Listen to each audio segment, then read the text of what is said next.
نبی کریم علیہ السلام نماز پڑھا رہے تھے، ظہر کی نماز تھی یا عصر کی نماز تھی، صحیح مسلم میں موجود ہے۔ حضرت ابو ہریرہ فرماتے ہیں نماز پڑھاتے پڑھاتے نبی پاک نے قدم آگے کیا، نماز پڑھاتے پڑھاتے قدم آگے کیا اور یوں ہاتھ اٹھایا پھر واپس کر لیا۔ اب نماز پڑھ کے نا تو سلام پھیرا تو صحابہ عرض کرنے لگے یا رسول اللہ صلی اللہ علیہ وسلم، وہ نماز میں پیر بھی آگے کیا تو ہاتھ بھی اٹھایا، تو وجہ کیا تھی؟ پہلا سوال تو یہ ہے کہ آپ لوگ نماز پڑھ رہے تھے یا حضور کو دیکھ رہے تھے؟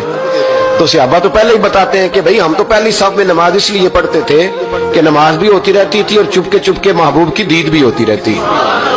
حضور سے پوچھا یا رسول اللہ وہ نماز پڑھتے پڑھتے قدم آگے بڑھایا آپ نے تو پھر پیچھے کر لیا کیا تھا، اور ہاتھ اٹھایا تو پھر آپ نے نیچے کر لیا؟ تو نبی کریم فرمانے لگے نماز پڑھاتے پڑھاتے جب میں نے کہا نا سمیع اللہ لمن حمیدہ، اچانک میری نظر اٹھی تو جنت میں چلی گئی، نظر اٹھی تو جنت میں، تیرے لیے 2-4 قدم عرش بری ہے۔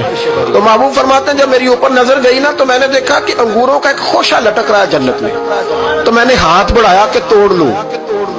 حضور کھڑے ہیں مسجد نبوی میں اور فرماتے ہیں کہ میں یہاں کھڑے ہو کے ہاتھ اونچا کروں تو میرا جنت تک پہنچ جاتا ہے۔ فرمایا میرا ارادہ ہوا کہ وہ خوشہ جنت کا توڑ لوں، اور ذرا میں نے پیر آگے بڑھایا ہی تھا تو میرے دل میں خیال آیا کہ جنت راز ہے تو راز ہی رہنی چاہیے، یہ راز کھول گیا تو مزہ نہیں آئے گا، تو میں نے پھر وہ ہاتھ واپس کر لیا۔ صحابہ کہتے ہیں جب نبی کریم نے یہ بیان کیا تو ہمارے چہرے نہ تجسس سے کھیل اٹھے، تجسس سے ہم کوئی بات اور بھی سننا چاہتے تھے۔ تو محبوب فرمانے لگے اگر میں وہ خوشہ توڑ کے لے آتا اور تمہیں دے دیتا تم قیامت تک بھی کھاتے رہتے تو تم سے ختم نہیں ہونا تھا۔